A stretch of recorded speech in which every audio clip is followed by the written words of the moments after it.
본 영상에서는 이성열 대표가 장진호라는 인물에게 재산을 강탈당하는 과정을 설명드리겠습니다. 2011년 여름 장진호와의 악연이 시작됩니다. 장진호는 창고설비공사 투자 명목으로 현금 3억, 부동산 대출 14억, 총 17억을 투자하겠다며 회유를 하지만 실질적으로 1억만 송금하게 됩니다. 그렇게 받은 1억은 곧바로 의정부 소재 한국후진эн기에 전달되지만 각종 이유를 들며 공사를 지연하게 되고 또 다른 하청업자인 노호림을 소개해줍니다. 이성열 대표는 노호림에게도 공사 대금을 입금하지만 노호림 역시 각종 이유를 들며 공사 진행을 지연하게 되고 결론적으로 한국후진эн기와 노호림에게 수억 원을 편취당하게 됩니다. 추후 공사업체 뒤에는 장진호의 사주가 있었다는 것이 밝혀집니다. 2011년 12월 이성열 대표는 서해산업의 정의성과 창고 3개 동에 대해 슈퍼마린 이름으로 계약을 하게 되는데 같은 날 장진호는 자신의 처 김혜섭의 명의로 같은 창고에 대해 이중 계약을 진행합니다. 이중 계약의 이유는 창고가 위치한 지역이 국가에서 진행하는 보상 지역 내에 편입되었다는 사실을 확인하고 이성열 대표의 자금 융통 과정을 차단하여 자신이 창고 소유권을 획득하기 위함입니다. 2015 고단 4125 사건이 종결된 후 재심을 위하여 소송회에 제출된 증거물에 대해 열람 등사를 신청하였지만 상대방의 신체의 훼손이나 생명의 위협을 이유로 거부당하게 되고 이에 불복하는 소송을 통해 본 사진과 같은 투자금 상환 증명서를 확보하게 됩니다.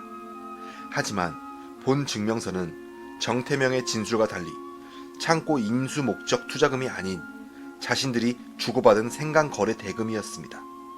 재판부를 기망한 것이죠. 이렇게 조작된 증거들로 인해 이성열 대표의 동생 이영렬은 징역 2년 2개월을, 그에 반해 정태명은 벌금 140만 원에 불과한 형을 받게 됩니다. 그리고 창고 내에 존재하던 화물은 정태명이 횡령하게 됩니다. 평택시 홍월리에 위치한 토지에 대해 신용보증기금이 제기한 민사소송에 회부되지만 어떻게 된 일인지 정태명을 제외한 모든 피고인들은 연락을 받지 못합니다. 그렇게 방어권이 박탈된 채 골석으로 재판을 받게 됩니다.